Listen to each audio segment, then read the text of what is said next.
Welcome to another edition of Showtime with COOP.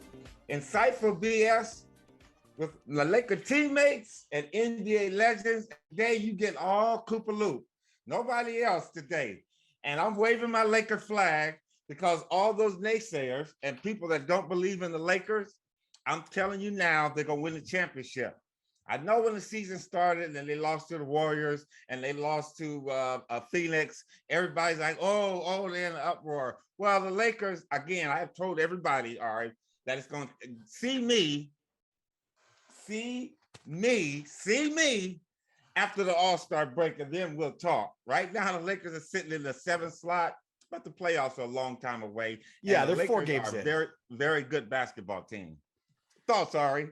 They're 4 games in. They're 2-2, coming off a nice win without LeBron last night against the San Antonio Spurs. A lot of people in my neck of the woods. A game that they could have lost too. Yeah, oh yeah. The Grizzly game too a few nights ago. So, I think the big thing here is how bad it looked with Dwight Howard and Anthony Davis getting into it earlier. What was that, in the Suns game?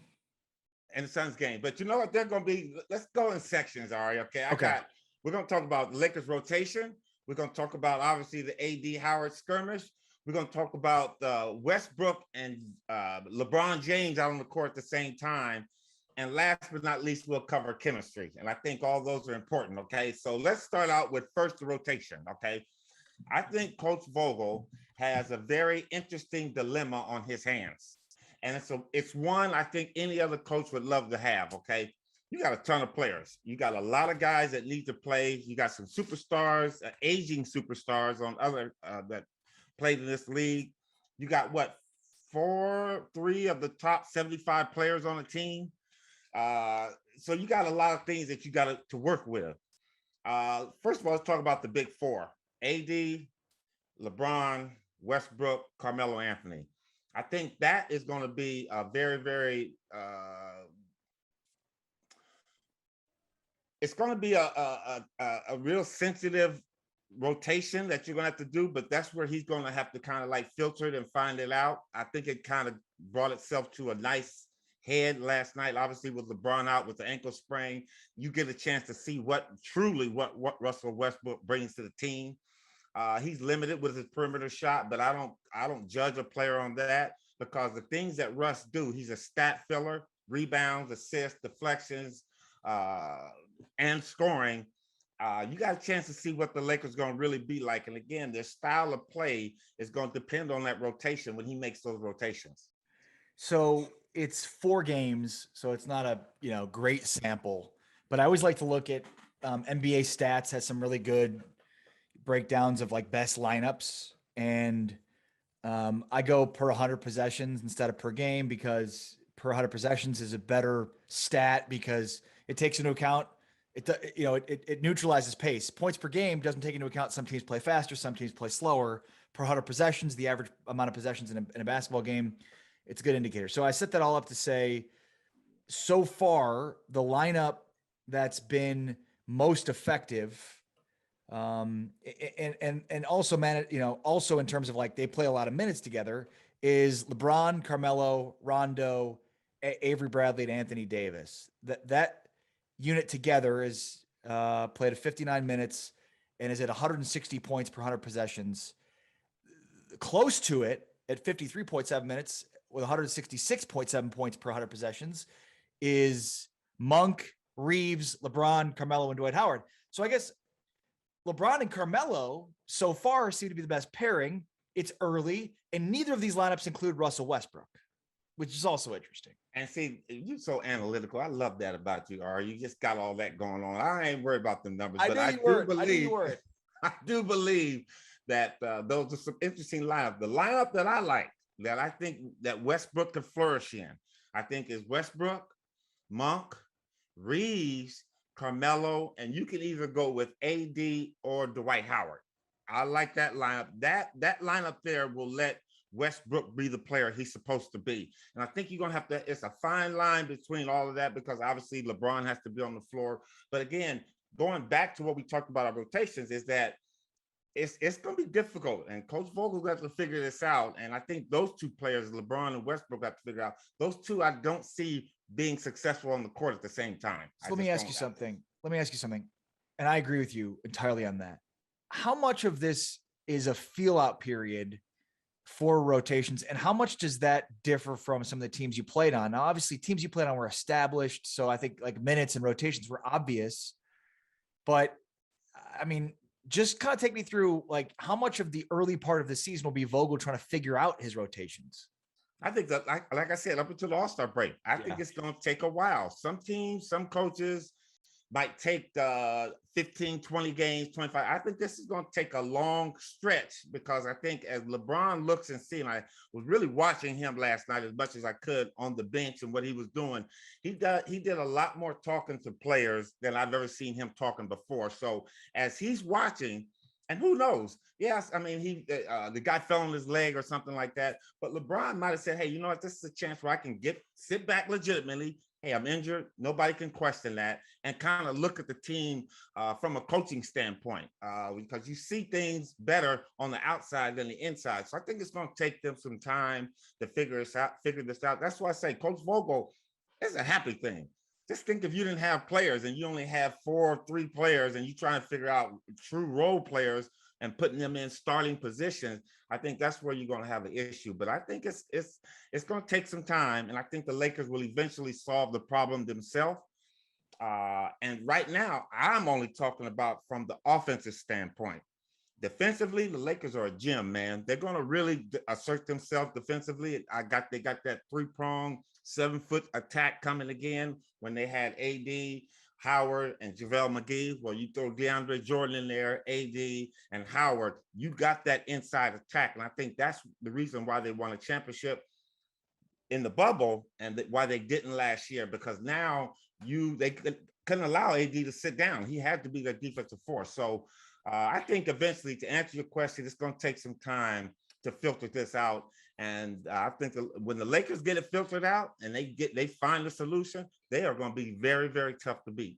And I will say this, when we talked throughout the offseason about the roster and the roster composition, we didn't talk about Malik Monk. He could be one of the more underrated acquisitions this offseason, because he's a multifaceted, versatile player. He's not going to need to be a guy that needs to play 30 plus minutes a game. He can play 20 plus and be effective. So he early going for Lakers. He's a guy that I'm like very intrigued by, because not a guy anticipated, playing a major role for this team, but he could be a very underrated player for this team. Well, I got 2, and I like Malik Monk because, again, I think you hit on a good point. You don't have to play him a lot, and he doesn't require a lot of shots. Right. And I think the shots that he knocks down, and that's going to be an important part, because everybody's saying, oh, Lakers don't have any perimeter shooters. They got perimeter shooters, but they got key people that can get people open. You got to double Dwight. With LeBron backing people down, the double team has to come. He's moving the basketball. Look for the Lakers assist as a team to go up. I think that's going to be important, because usually teams that move the ball, and the Warriors proved this, led the league in assists as far as a team, 30 plus assists a game, and that creates open shots. The other player that I like, again, with Malik Monk, is that Austin Reeves. Yeah. That kid right there, man, came out of nowhere. I did not expect him anywhere, but you know what? If you look back through Laker history, and I don't judge this game on color or ethnicity or anything like that, but we had Kurt Rambis, the 20 Laker team with Shaq and had Mark Mason, Stevie Blake, Matt Matson, Steve Blake. You got to have that guy that comes in there. You got to have a Michael Cooper. This kid here comes in, and he, not afraid to play the game. Good, solid player, can shoot the basketball, does all the little things, stands in there and take charges. You need players like that on your basketball team. And Reeves showed me something, and I think he deserves the minutes that he's getting. Yeah. So Coop, along with the work I do here with you, I work with Sirius XM's Big 12 Radio, and Austin Reeves played last couple of years at Oklahoma, and he can fill it up. Know where he came from. He can fill it up, dude. This dude can. And here's the thing: is like when he's got no conscience, and when he hits, like, this is a guy that could give you 30 in a game. Like, yeah. I would not be surprised to watch a Laker game this year and have Reeves give him 30, because like he gets going, and he just doesn't stop. Like he's one of those guys that once he starts hitting, forget about it. And I mean, I agree with you. I didn't even realize until I started watching Laker games, he was on the roster. I was like, Austin Reeves on them? Because he's a good pickup. He's a transfer from Wichita State to Oklahoma. And he's like, there's just some games where he's, in Oklahoma, he was a guy taking a ton of shots. He's not going to obviously get those shots here.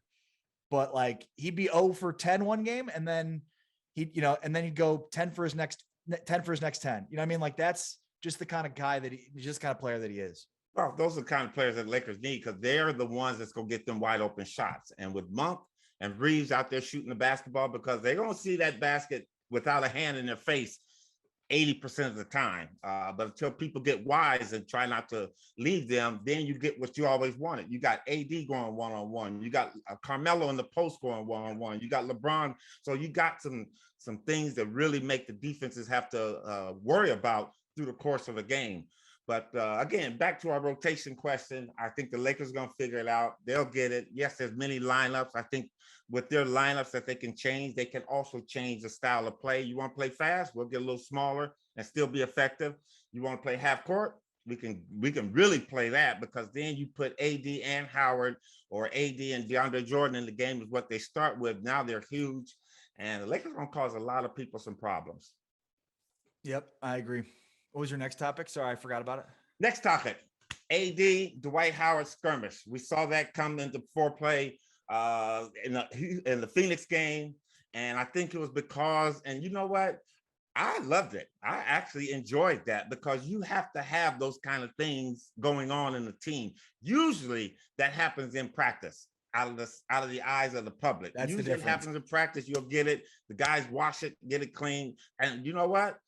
It's kind of good that it happened on national TV because, again, it gave people something to think about. But you know what? AD, and again, I know what happened, but I'm not going to disclose what happened.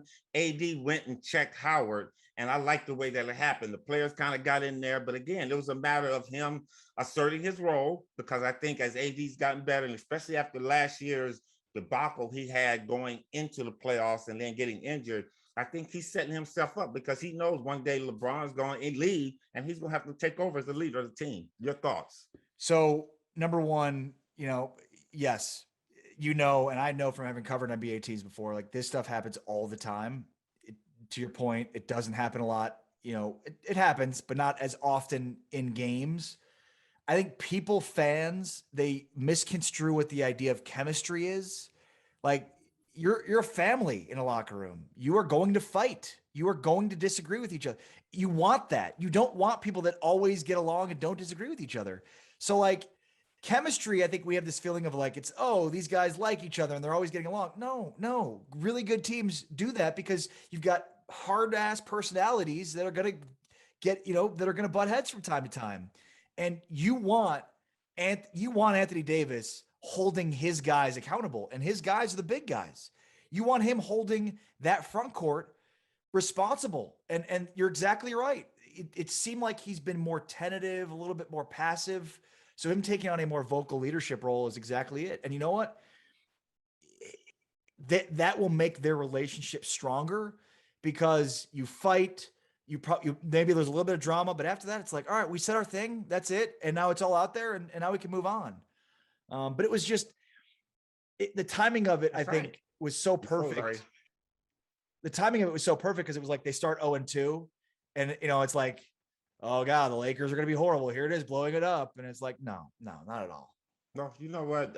People saw it as drama in La La Land, and I love that because that's what it's about. I remember the times that we get ready to play the Celtics, and we were practicing it regular season game, and we had a week of practice, and for that particular game, but one before that, Magic came at me and like, Coop, you're supposed to be a defensive player, then fucking guard somebody, right? And I went at him, you got to play deep, so you have that back and forth, but it's like you said, holding each other accountable for your actions out on the court. You kiss and make up, and then you go on and move forward. And I think that's the reason. And looking at it from that game until last night's game, AD was a monster, man. Came and played big, took 2 very hard spills, thought his lead was injured on one, went up to dunk, the guy blocked it, fell on his back. But you know what? He got up and continued to play and led the team because LeBron wasn't there and led the Lakers to a victory. Yeah, I mean, look at where they were when LeBron in the past, when LeBron hasn't played versus where they are now. Like watching the game last night, it's like, yeah, this is like a legit, without LeBron, this is a legit NBA team, Yeah. like it just goes to show you the versatility that they have with Russ, with Carmelo, with Anthony Davis, that like, yeah, they're in such better shape because LeBron, like, he's going to have injury games, he's going to have rest games. This only heightens their ability to win games in the absence of LeBron, which is what they need because LeBron's old and played a lot of minutes in the playoffs, and they need him to be at full capacity in the playoffs. And you know what, all right, we haven't even talked about the guys that got sitting over there waiting to play. You got Kendrick Nunn, TNT. You got almost another team sitting over there. And that's what I said. Coach Vogel's going to have a fun time trying to incorporate all these players into the system and get you a solid team to go out there. And again, you can play different people, different styles of play. Well, and that's, I mean, at this point, we had Golden State that changed the dynamic of style of play for a while, played small ball. We talked about the Lakers when they won their championship in the bubble. It was an homage to old, big basketball. It's cyclical. It goes around and around. It wasn't going to always be small ball forever. But when you can blend those two styles, and we've talked about some of these effective lineups where you basically have four guards and Anthony Davis, or four guards and Dwight Howard, but then also you can play big the way they did in the bubble. Yeah, that, to me, I agree with you. I don't know that I'm ready to say you're always saying the Lakers are the favorites to win the championship, but when you can play multiple styles like that, because it's basically like in the playoffs, in the regular season, there's no scouting. You're just playing games and you're out there. In the playoffs, you scout and you're exploiting other teams' weaknesses. And when you can play different styles, be like, well, what style do you want to play? You want to play big? We can play big. We'll beat you playing big. You want to play small? We can beat you playing small. Not too many teams in the NBA can do that and be effective at it. And that's going to be the key. With all these players, you Coach Vogel can get his team to the playoffs healthy because you don't have to put big numbers on your big three or big four every single night. Although Russ can handle the numbers, I think the wear and tear. I think Carmelo, hadn't played a tremendous amount over the last 2 or 3 years. So if asked to play big numbers, I think he would be able to handle that. But for sure, AD, LeBron is going to need that load management word that we hate to talk about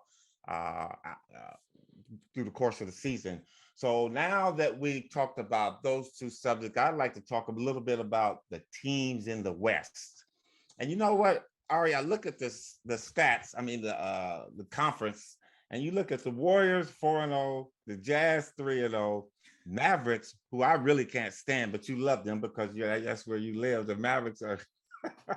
But I grew up in Chicago. The Bulls are 4-0, baby. They're not exactly. We're gonna cover them on another show. I ain't gonna get to them because by the time we have another show, they could have possibly lost 5 in a row. Yeah, and you're probably right. Started anyway. But anyway, you got the Timberwolves that are 2-1. The Nuggets. That's the team I had that was up there with Joker out now because again that knee injury. They're 2-2. Look for them to sink a little bit lower than that. But again, this is early. Lakers sitting at number 7. The Clippers are number 8. Kings, Trailblazers, Spurs, Pelicans, all those guys are down there. It's going to be a fun season because I think everything's going to wash itself out in about 15 or 20 games. You think the Warriors are legit? Yeah, I do. Are they back to being the Warriors? Pardon me? Are they back to being the Warriors? No, they're not back to being the Warriors, but they're back to being the competitive Warriors. They won't be the Warriors until Klay Thompson stepped on that court. And once he steps on, and if he's playing at least 90% of himself, that's when they'll be the Warriors. Because again, you look at the Warriors, a very good, active defensive team. Them guys are all over the place. Coach Kerr got them moving like they were before. And it's always fun when your best player, Steph Curry, is held accountable on that defensive end. You see him playing defense.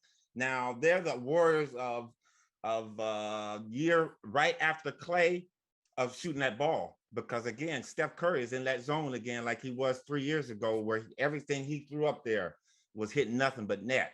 And they got some other people. That kid Booth, Booth is that his name? I think one of the players he's coming along. So watch Wiggins. Wiggins is going to be. He won the game for him last night. At the level, exactly. So Warriors are a good team. Can the Lakers beat them in a 7-game series? Yes, I think the Lakers are too big for them. Are the Jazz a legitimate team? Well, we saw what happened with them after last year's debacle and them leading. All of a sudden, they got beat by the Clippers. So again, who's the second best team in the West right now? But weren't they the first best team in the West last year? No, I said who. No, I said who's the second best in your opinion? Who's the second best team in the West? Oh, the Lakers. No, second best team in the West right now. Even with their record, they're still the second best. Eventually, they're going to tell you they're going to be the number one team in the West. But right now, they're what? Lakers are second best in the league right now. Yes, I'm not looking at their record. I'm looking at the team and how they playing. Totally. Yeah, the second best team in the West is Jazz. Right. Okay. 3-0. But like I'm going off of what have you done for me lately? Nothing. They ain't done nothing. They're 3-0. So what? Okay, let's play somebody. All right. And wait, again, I'm confused, Coop. Who do you think is the second best team in the West? Regardless of Lakers. The Lakers are the second best team in the West at 2-2 to me. And you think the Jazz the best? The Jazz right now, if you're going off the record. Not record. Forget record. Okay, there's 4 games. Okay, 4 games. Lakers are the second best team in the West to me right now.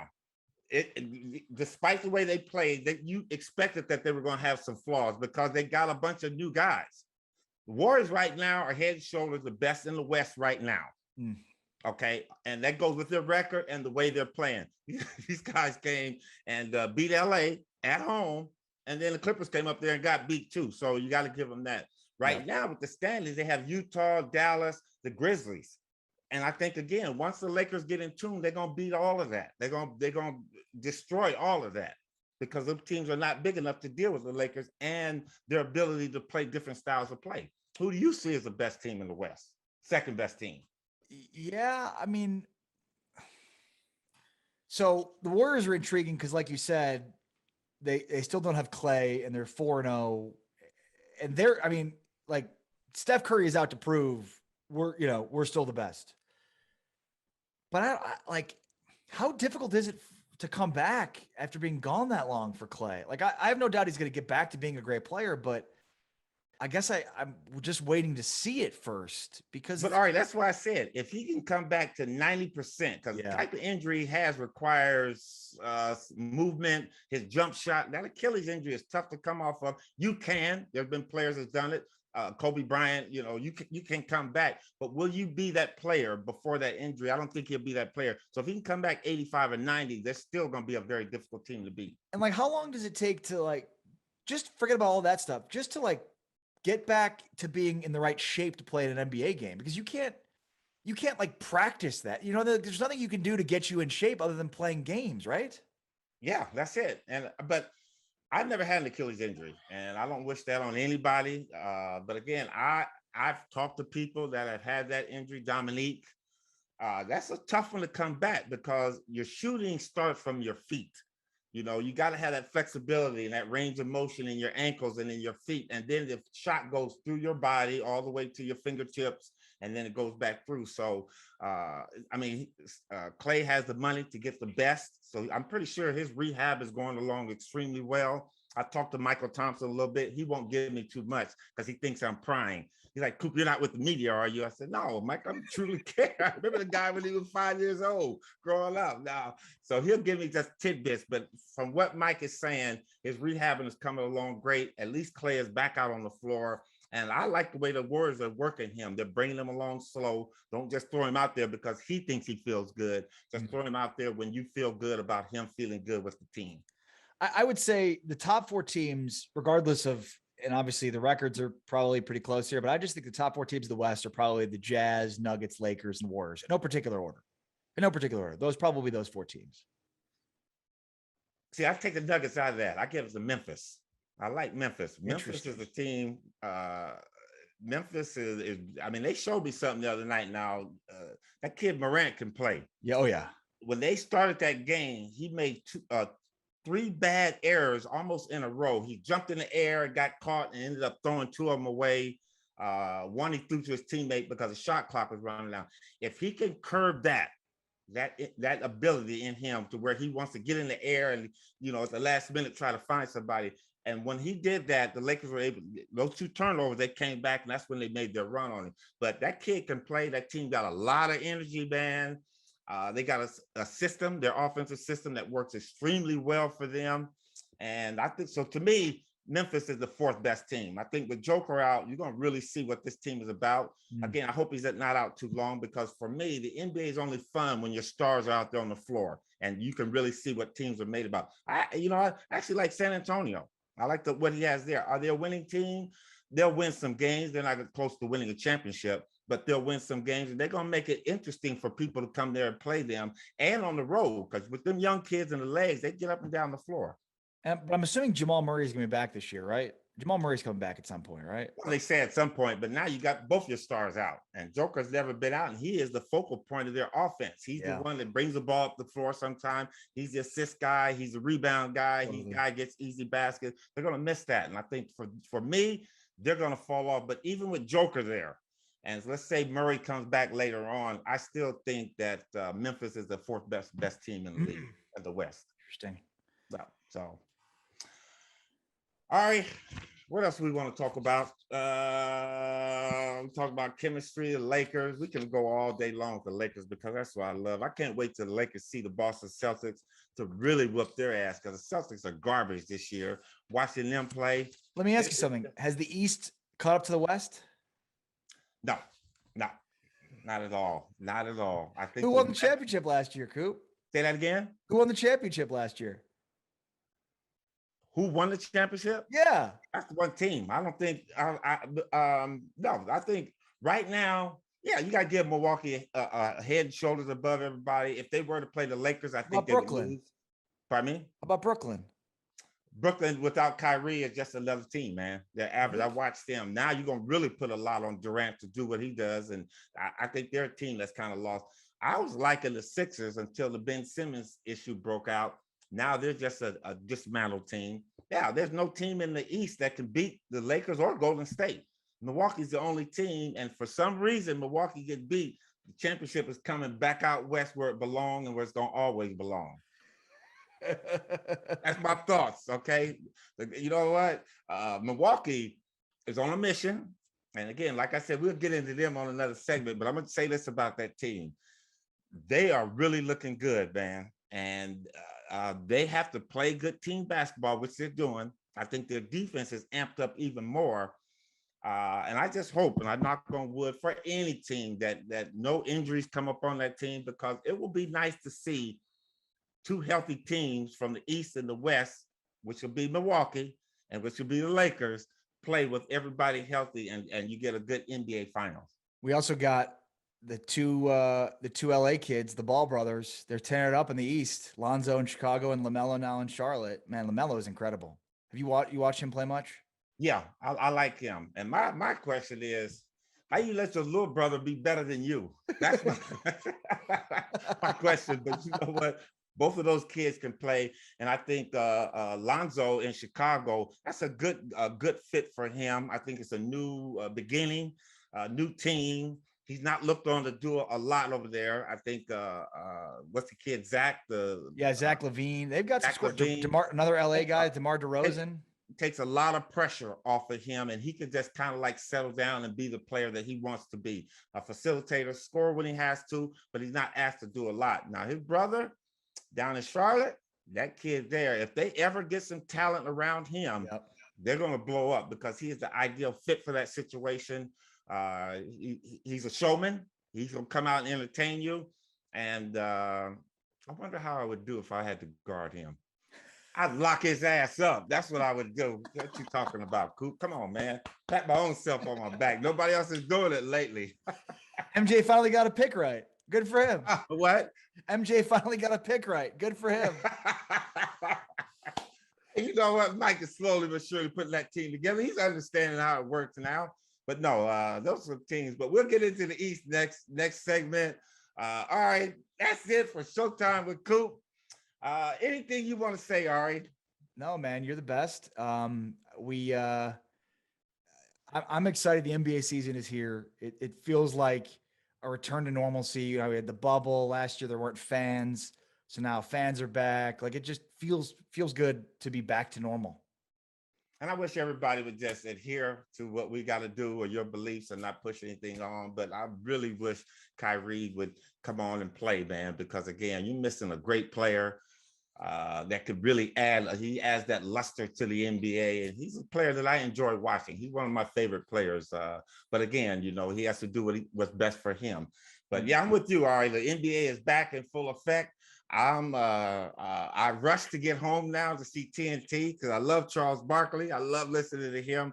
He's almost like me. He's a liar at times. We both think we know more than we do, and we're calling things wrong. And people don't let it get out of the way. Kenny and Shaq stays on top of him. Keep him right, Shaq. But I'm happy, man. It's good. Now you got something to watch on TV. Baseball is coming to an end. The Dodgers didn't get there, but you know what? Hey, I'm loving everything now, especially that the NBA is back. So there you have it. Another episode in the can. Ari, and I promise you this, I finally got Jerry West, and we're going to have him. All we're trying to do is get the day down next week. Nice. We're going to get the logo. We're going to get the kid from Cabin Creek. We're going to get Mr. Clutch. We're going to get one of the greatest GMs that's ever participated in this game of basketball on setting several teams up to win championships. Mr. Jerry West will be with us at some point next week. I'm going to get him in here. We're going to get him in there. He's going to give us some time, and we're going to ask him some real serious questions. I think he's the greatest GM in any sport ever, without a doubt. Okay. There you have it, Ari. Another one. Always a pleasure, my brother. And to the fans out there, keep listening. Showtime with Coop, insightful BS. This time you got it all from Michael Cooper himself, baby. All the BS you can handle. See you next time.